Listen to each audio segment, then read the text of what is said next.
So if you watched my last few videos where I showed you the Organizing Overwhelm project and specifically the fabric stash in my basement, you know that I have a lot of scrap fabric and that clearly from the state of my basement, you know I haven't been doing anything with it.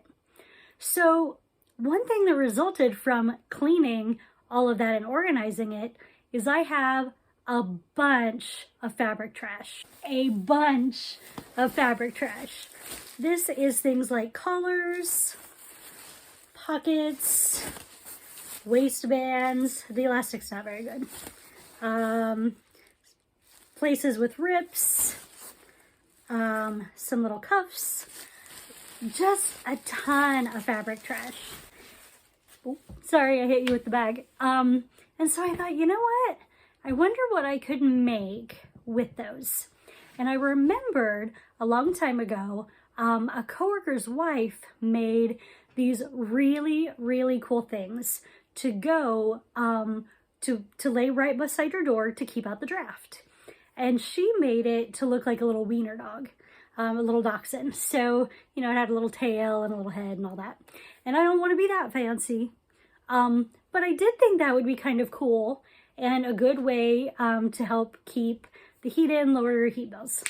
So I grabbed my bag of fabric trash and one of my husband's old t-shirts, and I am going to attempt it. So are you ready to see if it works? Let's try it. Since this one is a practice run, I'm starting out with one of my husband's old t-shirts, and I'm just going to experiment and see how it goes. So I think it's on my little crisscross. I don't know what this thing is, but it does help you measure. And I think I'm going to start with 14 inches because that's about, it's going to make a little bit of a good sized circle. I think it'll be about right. So we're just going to eyeball this because, again, this is a practice run. Now we're going to cut the fabric at the middle where we folded it. Let me angle you down a little. Sorry. It's probably not the easiest to see where I'm putting you.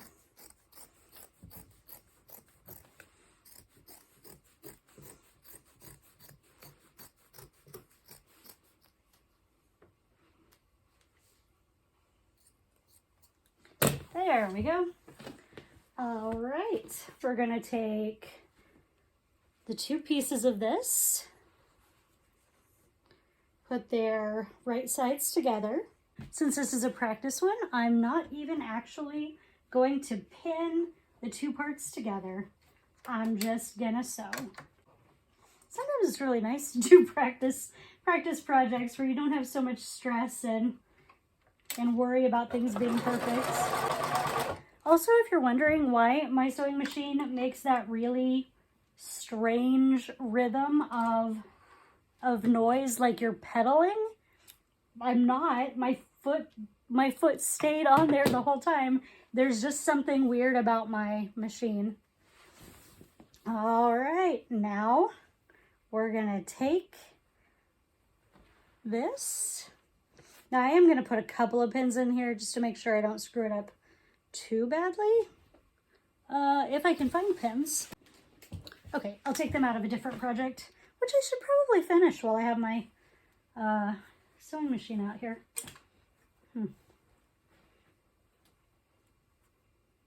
This is going to be a curtain for my husband's little cousin's playhouse.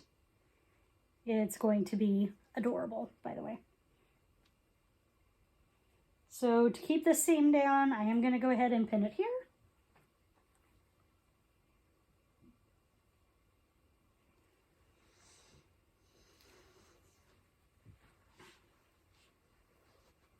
Okay. And what I'm going to do to make sure I don't screw it up too badly is I'm going to do this in a little bit of an unconventional way. Instead of going from the ends to the middle, or yeah, instead of doing it from end to end, I'm going to do middle to end, That way I know that the tension won't be too screwed up. Not the tension, but I know I won't get too off track. That's what I mean. Using the standard seam allowance, which I'm not sure what that actually is, but basically the end of the foot is what I'm using as my line.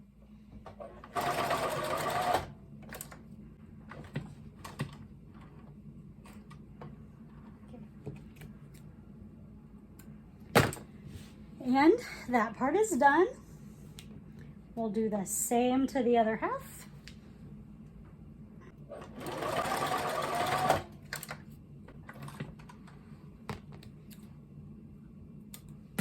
All right, I'm gonna go and measure this against the doorway, see how much I need to cut off. I measured this against the door, definitely had a lot extra. So this is the width of my door frame. And then I'm going to add about 1/2 inch at the end of each to allow space for a little seam. And as usual, not going to measure, just gonna eyeball it, cut, maybe pray, hope for the best.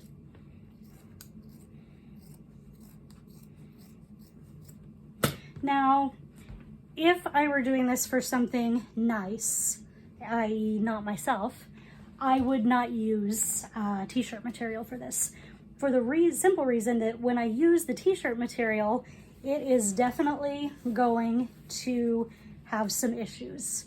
Specifically, it's going to stretch out if there are pieces that are not, if there are big pieces or things like that that I shove in it.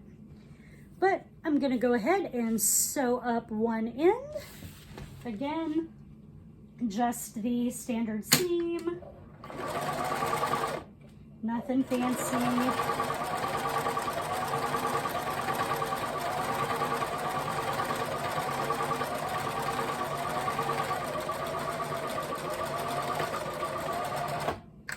Then we're gonna flip this little dude inside out. And I'm gonna turn you around because, sorry, my hair really isn't as bad as it looks. It's just the angle of the camera. So we're gonna take this, flipped it, and then we're just going to go ahead and start stuffing it. So if we have big pieces like this, clearly this isn't gonna work, right? So I'm gonna cut it a little smaller into more manageable pieces. The smaller the pieces are that you cut it into, the less chance of lumps. But again, this is practice, I don't care. So we'll do that. Yeah, this was a pair of super ripped shorts at the blessing box that I go to. Nobody would have taken them for anything else, so they became mine. Cut the buttons off of them already. All the other parts that seemed usable. I don't know. Zippers. Do you all save zippers? I would love to know your thoughts on that matter. I'm not going to put the part with the zipper in this, clearly. That would go badly, but I really need to find my good scissors. These are horrible to use. They're clearly eroding my joy in this process. Let me move you over here a little better. We're just gonna start stuffing.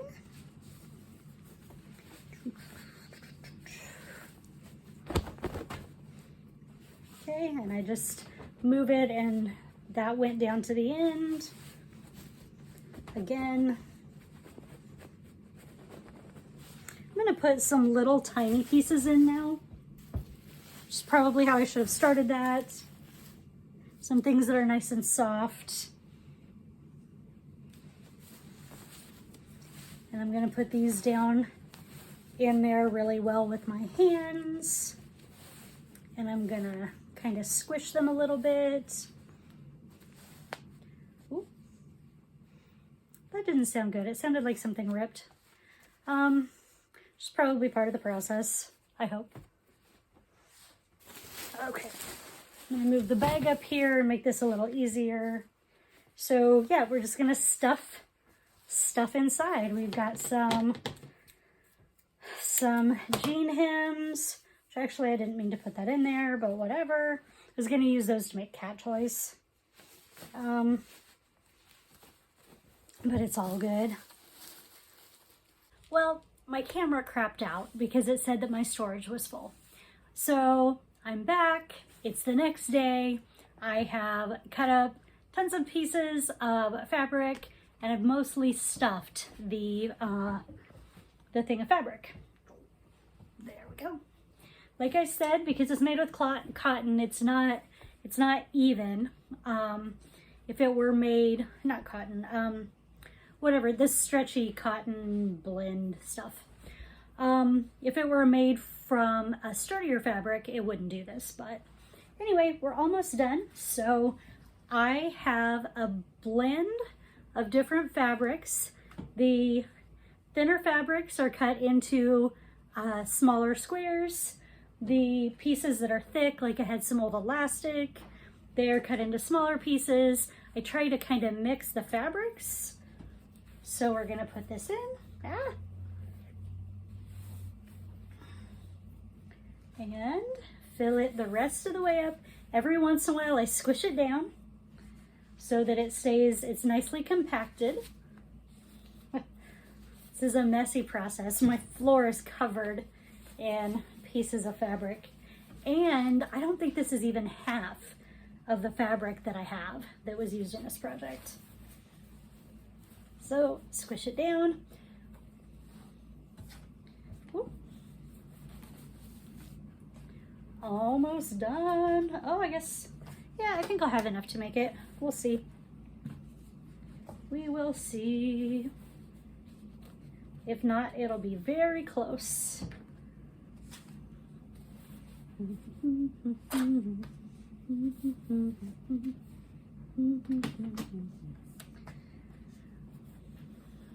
Okay, so then what we're going to do is fold down the ends and we're going to just sew them together.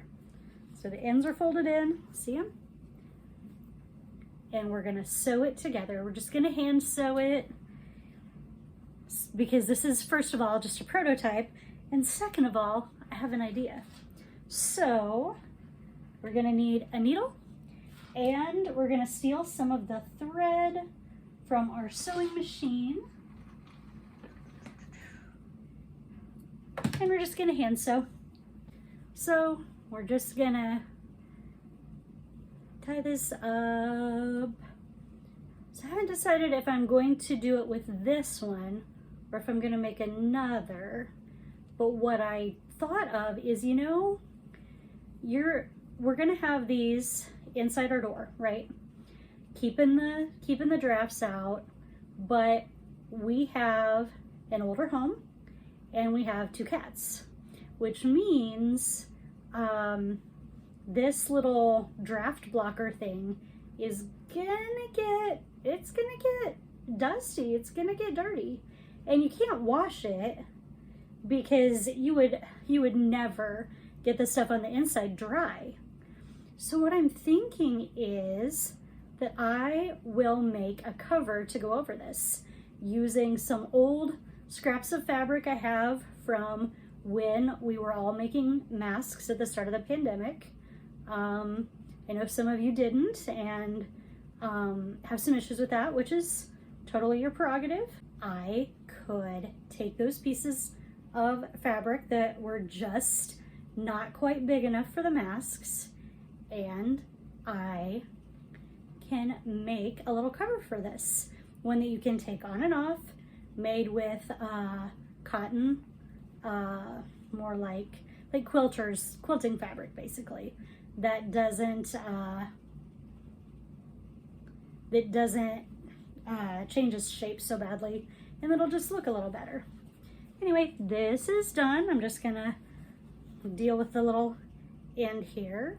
I think it would also be really cool since a lot of the fabric for masks was donated, it would be cool to take those scraps and make them into these that I could donate to people that are living in old houses that are kind of hard to keep the drafts out. So I don't know. I don't know if anyone would want them or not. It's one of those things. Anyway, so this part is done. I now have a cool thing to put in front of my door to block the draft, and I have used up some of the fabric. So I don't know, what do you think? If you try this, let me know. But for now, this is what we have. If I decide to make it a cover, I'll do that in a separate video so that you can see the process of that. But for today, I think this is it. So I hope that you were inspired by this project to look at the fabric and the things that you have in your house that would otherwise go into the trash and make them into something instead. If you have any great ideas for how you would repurpose fabric in other ways, I would absolutely love to hear those. Toss those in the comments. And as always, thanks for watching my video. If you liked it, don't forget to click the like button and subscribe to my channel and make something amazing.